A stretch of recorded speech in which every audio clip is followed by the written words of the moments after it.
Hello! So today is Monday and magluluto po tayo ng pritong isda and laswa. So ito yung ating para sa ating laswa na sabaw, and then ito yung ating para sa pritong isda. So mag-add na po tayo ng mantika para sa ating pritong isda. So, ang ating pritong isda is ito yung anduhaw na isda. So, ayan, kabibili ko lang today nito. And yan, fresh pa yung ating isda. Masarap to pang tinula, prito, or sinugba.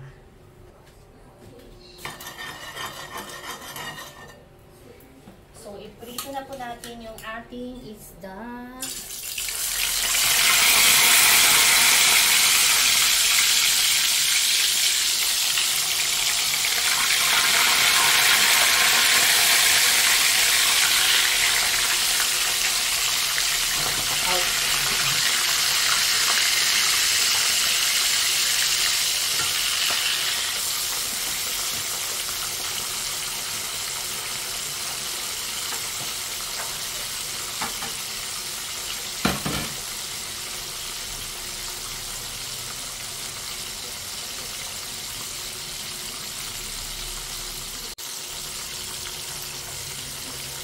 So, ongoing pa ang ating pagprito sa ating isda.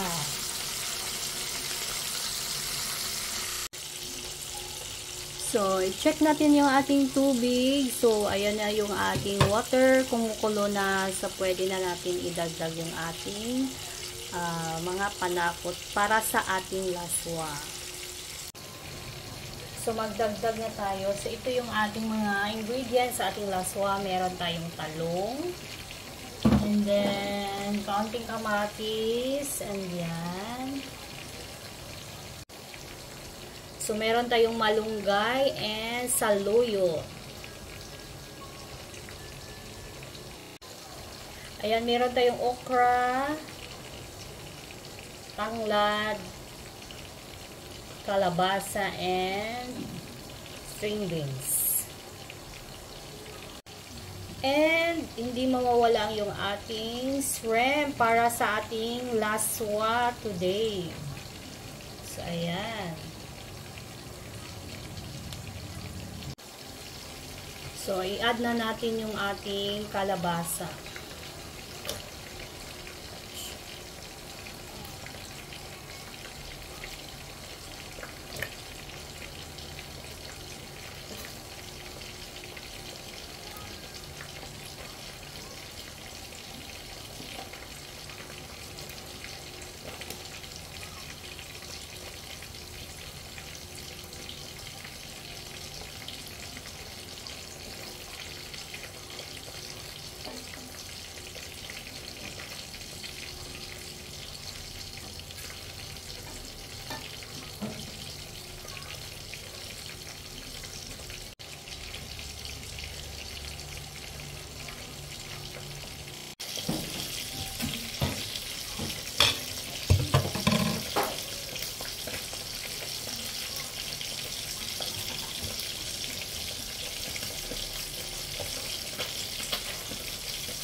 ating talong.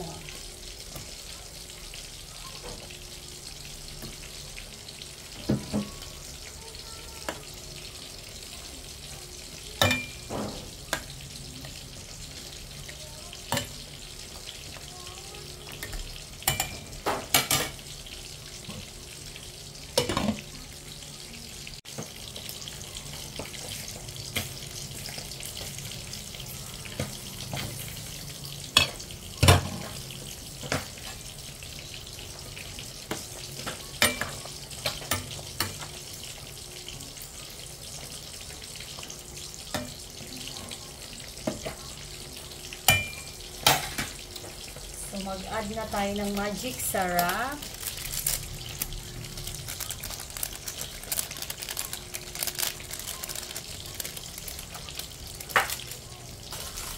So, nakadagdag na tayo ng asin kanina.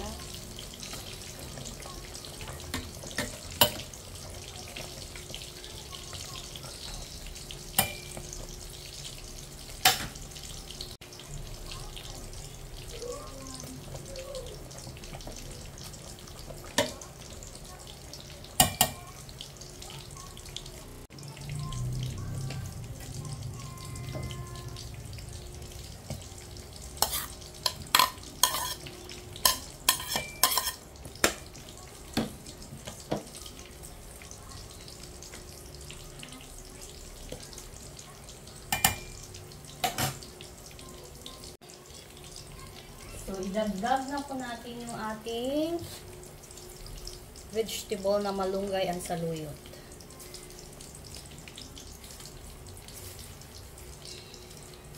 Madami ata yung ating vegetable.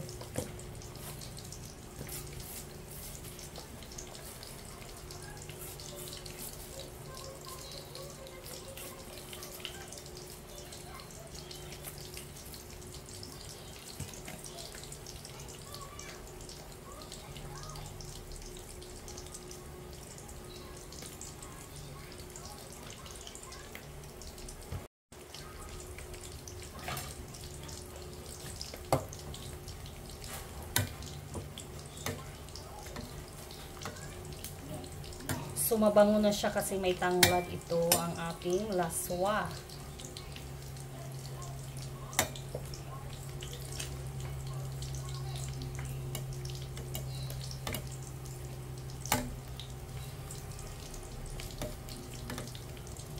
Ayan, fresh po pa yung ating malunggay and saluyot.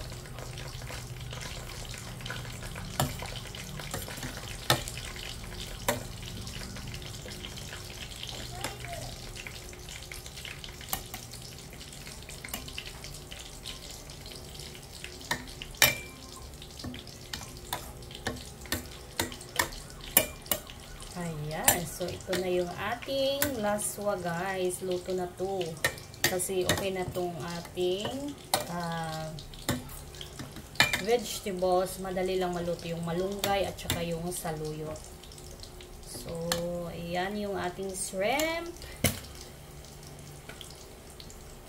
Ayan, so konting apoy na lang to. And then,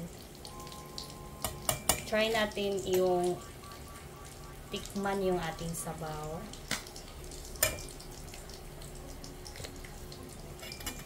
Ayan, okay na siya. Hindi gaanong madaming asin. So, katamtaman lang. So, naluto na ang ating laswa. An Ilongga dish po yung laswa. And yung ating prito, luto na rin yung ating prito.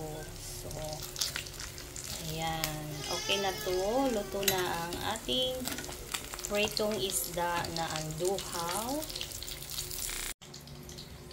So, ito na yung ating laswa. So, ayan. Merong shrimp, malunggay, saluyot, kalabasa, talong, okra, tanglad. So, dapat kung laswa, hindi talaga mawawala yung tanglad. So, ayan, luto na. Ready to eat na tayo, guys.